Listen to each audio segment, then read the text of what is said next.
আসসালামু আলাইকুম। প্রিয় দর্শক, অন্নমঞ্চের আলাপচাইতে আপনাদের সকলকে আমন্ত্রণ জানাচ্ছি। বাংলাদেশের রংপুরের একটি হিন্দু পরিবারের সবাইকে নৃশংসভাবে হত্যা করার ঘটনাটি আপনারা নিশ্চয়ই শুনেছেন এবং শুনেছেন এই হত্যার তদন্তে পুলিশ যে নির্লজ্জ তদন্ত প্রক্রিয়া চালিয়েছে সেই কাহিনীও। এখনকার প্রতিবেদন এই মর্মন্তুদ বিষয়টি নিয়ে এবং পুলিশের নির্লজ্জ তদন্ত নিয়ে। একটি বাড়িতে 4 জন মানুষ থাকতেন, বাবা, মা, তাদের তরুণী কন্যা এবং মাত্র 12 বছরের একটি ছেলে। বাবা গণপতি চক্রবর্তী সারা জীবন শিক্ষকতা করেছেন, রংপুর জেলা স্কুলের ছাত্রদের মানুষ করেছেন। গত ডিসেম্বরেই অবসর নিয়েছিলেন। অবসরের পরে একটু নিশ্চিন্ত জীবন কাটাবেন, অসমাপ্ত বাড়িটির কাজ শেষ করবেন, এমনই স্বপ্ন ছিল। কিন্তু আজ সেই বাড়িতে আলো জ্বলে না। একটা চিতায় বাবা, আর একটা চিতায় মা, তৃতীয় চিতায় তাদের তরুণী কন্যা, চতুর্থ চিতায় 12 বছরের পুত্র সন্তান। একসঙ্গে শেষ হয়ে গেল একটা গোটা পরিবার। এবং এত বড় হত্যাকাণ্ডের পর বাংলাদেশের পুলিশ যে গল্পটি শোনাচ্ছে সেটি শুনে শুধু বিস্মিত নয়, আতঙ্কিত হতে হয়। পুলিশ বলছে 2 যুবক গণপতিবাবুর বাড়ির ছাদে বসে নেশার দ্রব্য ইয়াবা খাচ্ছিল। গণপতিবাবু নাকি তাদের দেখে ফেলেন, তাই তাকে হত্যা করা হয়।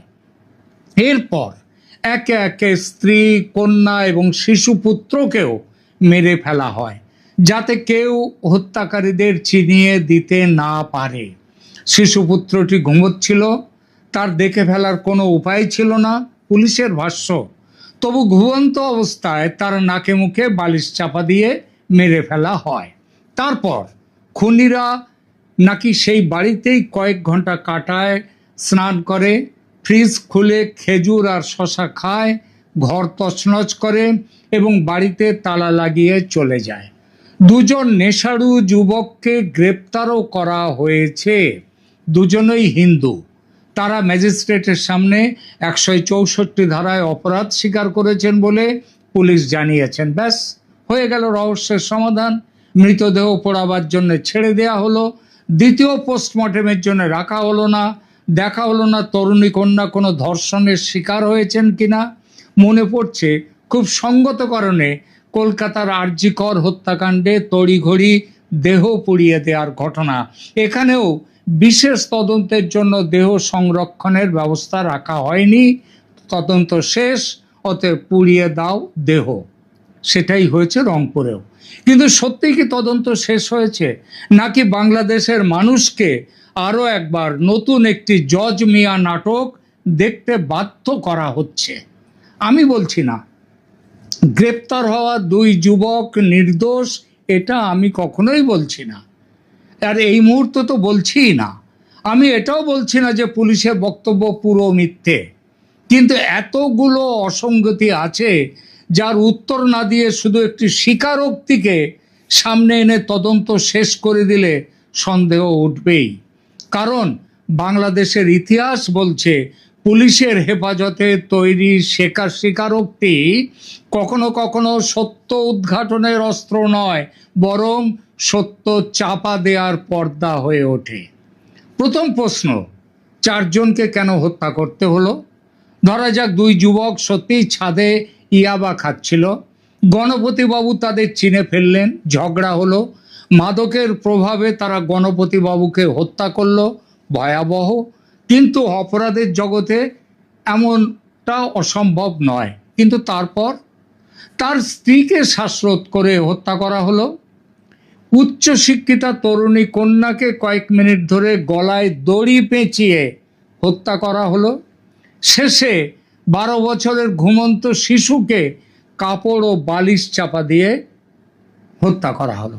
তারপর 2 খুনি শান্তভাবে 6 ঘন্টা সেই বাড়িতে থাকলো, গোসল করলো, খাওয়া দাওয়া করলো, আলমারি তছনছ করলো, বিদ্যুৎ বিচ্ছিন্ন করে দিল এবং দরজায় তালা লাগিয়ে বেরিয়ে গেল। এই তো পুলিশের গল্প। আচ্ছা, এসব কি এতগুলো ঘটনা কি হঠাৎ রাগের মাথায় ঘটে যাওয়া কোনো অপরাধের আচরণ হতে পারে, নাকি ঠান্ডা মাথায় আলামত বা প্রমাণ লোপাট করে অন্যরকম দৃশ্য তৈরি করার চেষ্টা? এটা পুলিশ বলছে ডাকাতির ঘটনা বলে দেখানোর জন্যে নাকি ঘর তছনছ করা হয়। তাহলে প্রশ্ন, পুলিশ প্রথমে ঘটনাটিকে সম্ভাব্য ডাকাতি বলেছিল কেন? তখনই তো বলতে পারতো এটা ডাকাতির ঘটনা, ডাকাতি করার জন্য তারা এসেছিল। তারপর বিদ্যুৎ কখন এবং কোথা থেকে বিচ্ছিন্ন হয়েছিল সেটা কি পুলিশ দেখেছে? খুনের আগে না পরে? বাড়ি থেকে টাকা, গয়না কিংবা মোবাইল ফোন কি কিছু উধাও হয়েছে সেটা কি পুলিশ দেখেছে? আরও ভয়ঙ্কর তথ্য, স্বজনদের হাতে মৃতদেহ তুলে দেওয়ার পরে তারা দেখেছে নিহতদের মুখ পোড়ানো হয়েছে। সিআইডির একজন কর্মকর্তা বলেছেন মুখে কোনো দাহ্য পদার্থ ঢালা হয়ে থাকতে পারে। কি ধরনের দাহ্য পদার্থ? সেটা সঙ্গে নিয়ে কি তারা ইয়াবা খেতে উঠেছিল ছাদে? তা যদি হয়ে থাকে তবে নেশা করতে এসেছিল তারা, নাকি খুন করার পরিকল্পনা নিয়ে এসেছিল?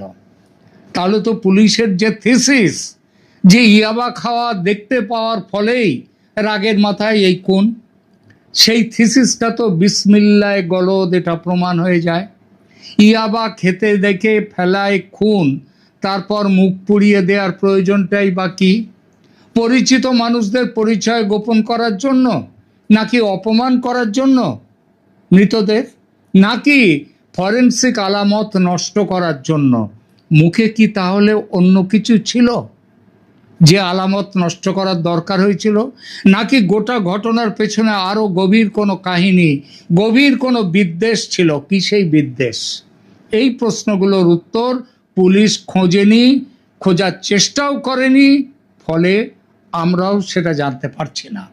দ্বিতীয় প্রশ্ন, টাকার সূত্রটা কেন গুরুত্ব পাচ্ছে না? গণপতি চক্রবর্তী গত বছরের 31শে ডিসেম্বর অবসর নিয়েছিলেন। তার স্কুলের প্রধান শিক্ষকের বক্তব্য অনুযায়ী বাড়ির অসমাপ্ত অংশের কাজ করার জন্য তিনি প্রভিডেন্ট ফান্ড থেকে 15 লাখ টাকা তুলেছিলেন মাসখানেক আগে। সামাজিক মাধ্যমে 60 লাখ টাকা পাওয়ার দাবি ঘুরছে, কিন্তু সেই অঙ্কের নির্ভরযোগ্য নথি এখনো প্রকাশিত হয়নি। আচ্ছা, ডিসেম্বরে যদি তিনি অবসর নিয়ে থাকেন, তাহলে এখনো অবধি মানে 1 মাস আগে তিনি 15 লাখ টাকা প্রভিডেন্ট ফান্ড থেকে তুলেছেন। তার মানে প্রভিডেন্ট ফান্ডের টাকা হয়তো 15 লাখ জমেছিল, কিন্তু তার বাকি টাকাগুলো তাকে পেমেন্ট করা হয়েছিল কি হয়নি সে খবর কেউ জানে না। আর এই জন্যই বাজারে একটা কথা শোনা যাচ্ছে যে তিনি 60 লাখ টাকা নাকি অবসরের পরে তিনি পেয়েছিলেন। যদিও সরকারের এখন যা অবস্থা, তাতে অবসরের পর 60 লাখ টাকা দেওয়ার মতো ক্ষমতা কিংবা ইচ্ছা সেটা এই সরকারের আছে কিনা বলা যায় না। তবে 15 লাখ টাকা যে তিনি তুলেছেন সেই তথ্যটি সংবাদ মাধ্যমে প্রধান শিক্ষকের বক্তব্য সহ এসেছে। সেই টাকা কোথায় ছিল? ব্যাংকে না বাড়িতে? হত্যার পর সেই টাকা অক্ষত আছে কি না?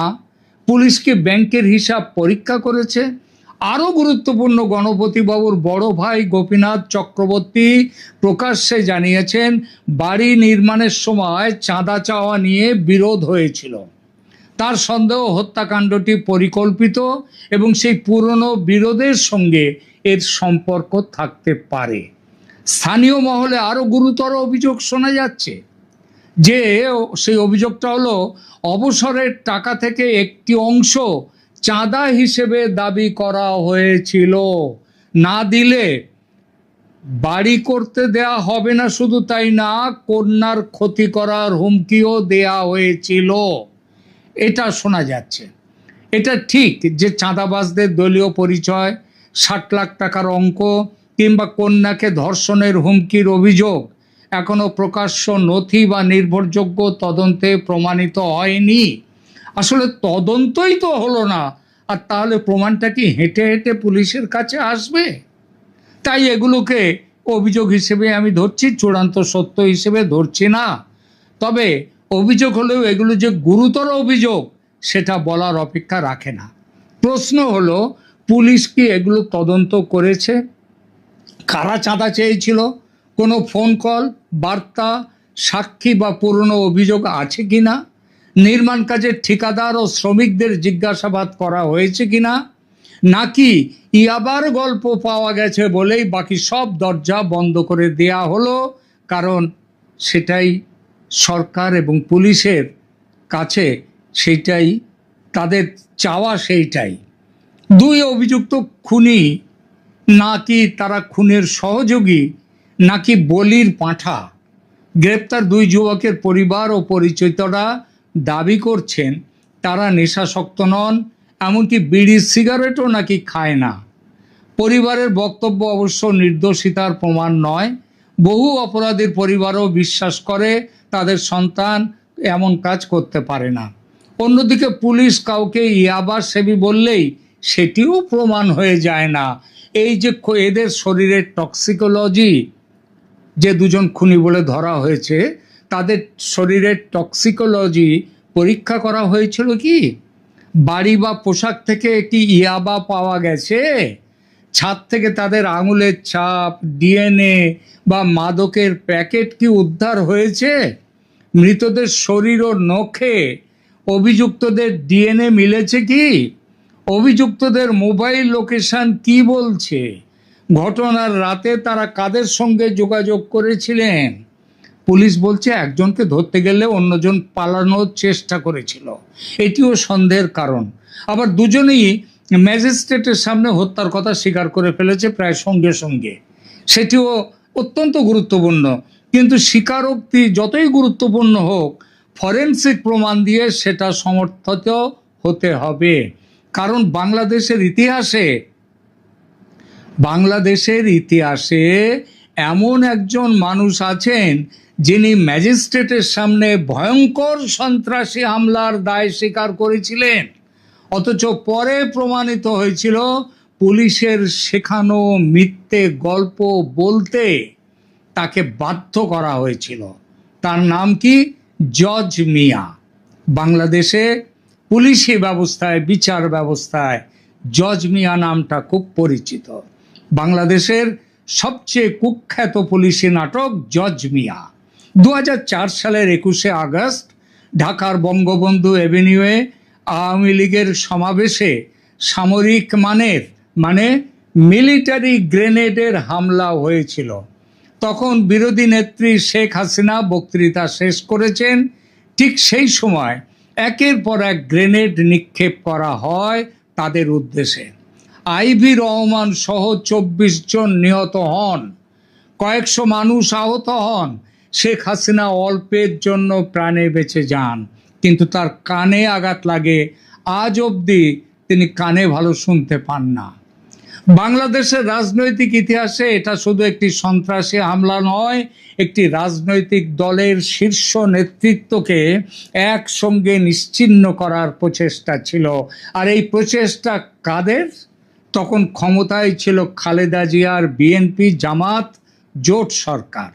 তারেক রহমান ছিলেন ক্ষমতার একটা প্রভাব কেন্দ্রের নিয়ন্ত্রক।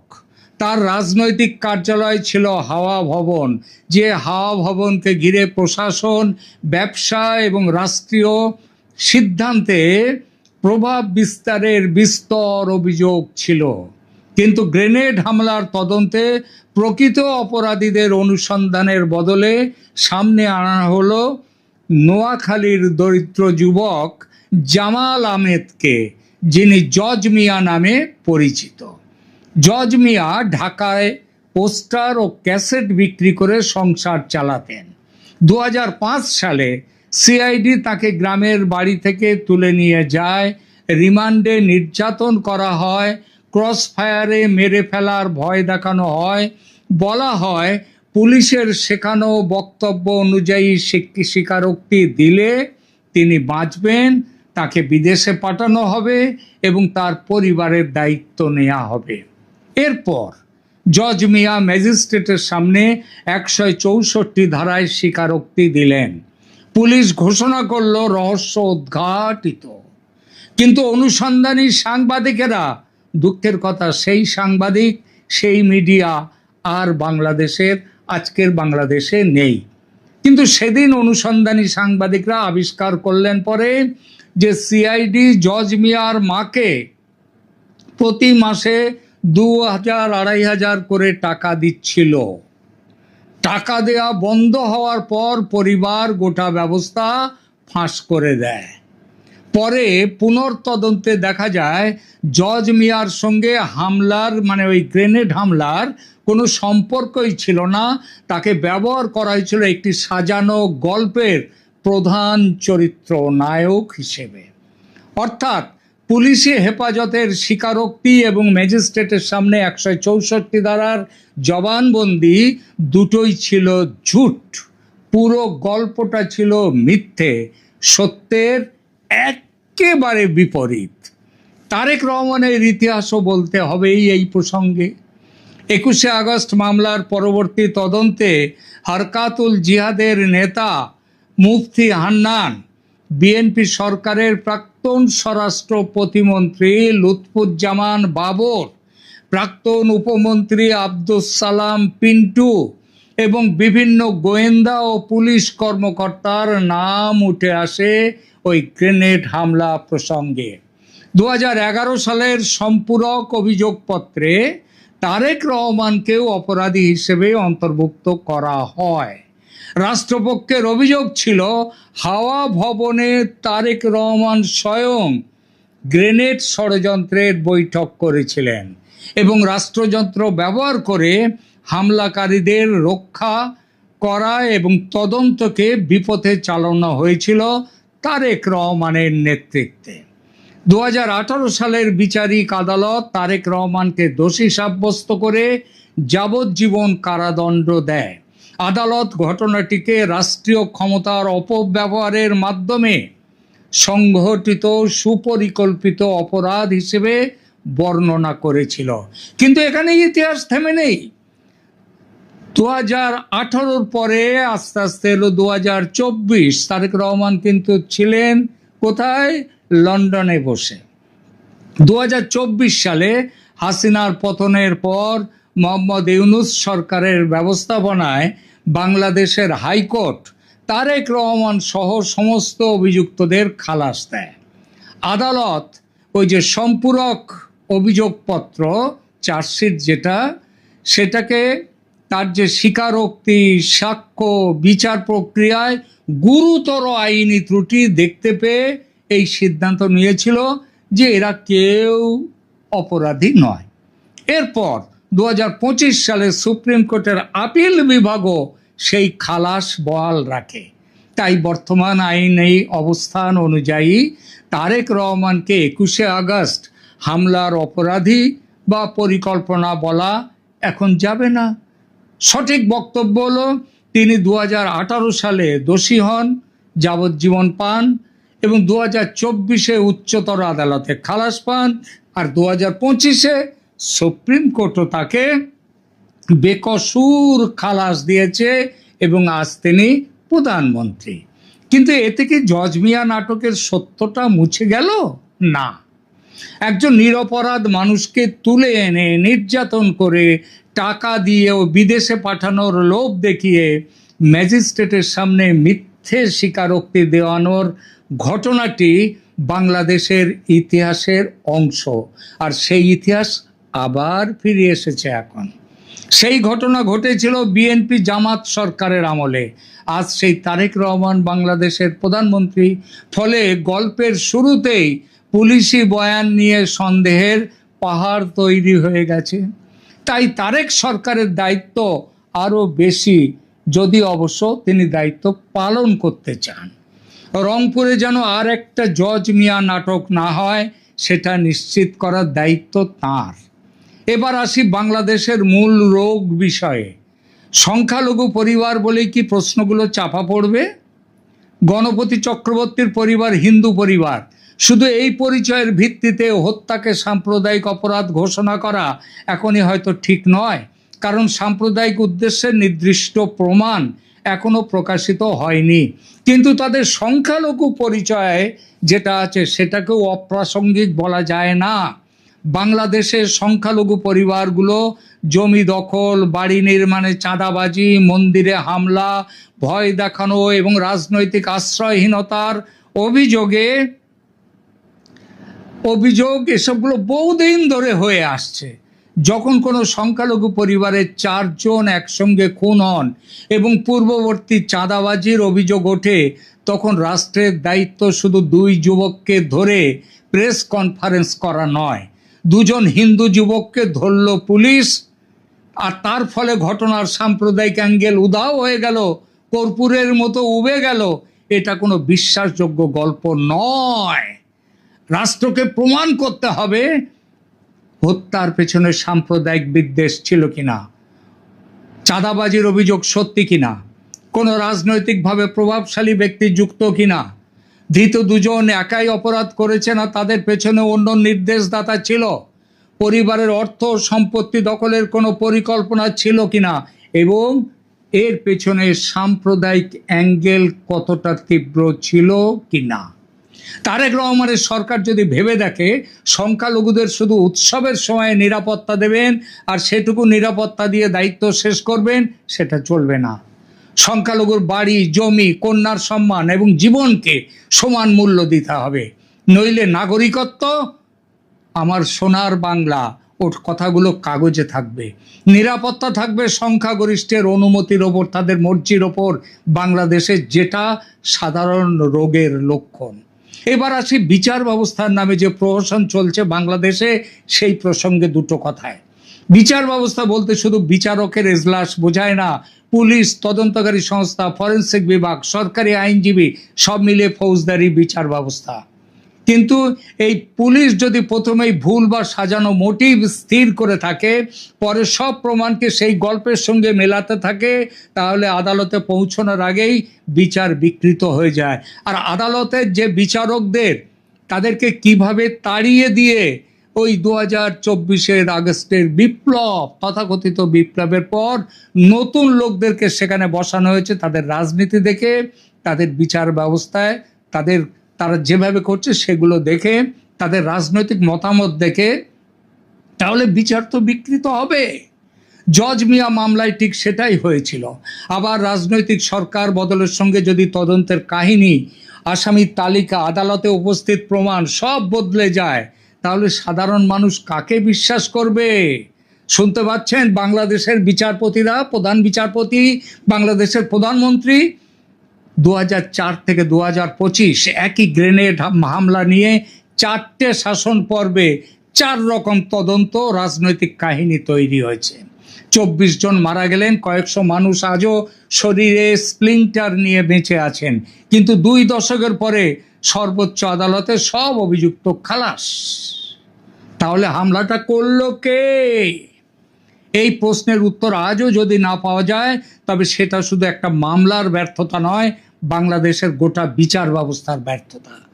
বাংলাদেশের পচে যাওয়া বিচার ব্যবস্থার দুর্গন্ধের পরিচয় এগুলো। রংপুরের ক্ষেত্রে যেন সেই একই পরিণতি না হয়। কি করতে হবে তারেক রহমান সরকারকে?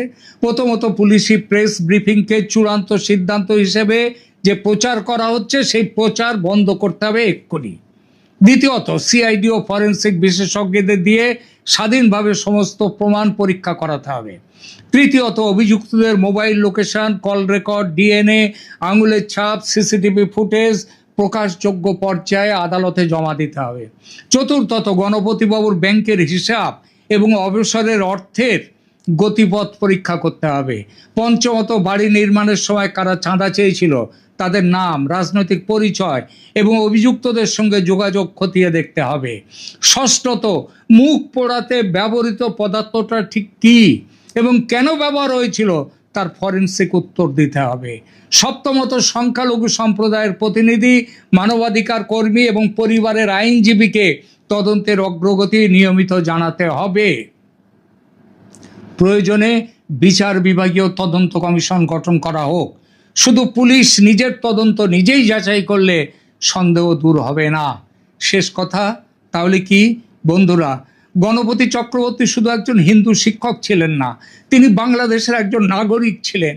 তার স্ত্রী, তার উচ্চ শিক্ষিত কন্যা, 12 বছরের শিশুপুত্র, তারা কোনো রাজনৈতিক পরিসংখ্যান নন। তাদের প্রত্যেকের একটা জীবন ছিল, ভবিষ্যৎ ছিল, স্বপ্ন ছিল।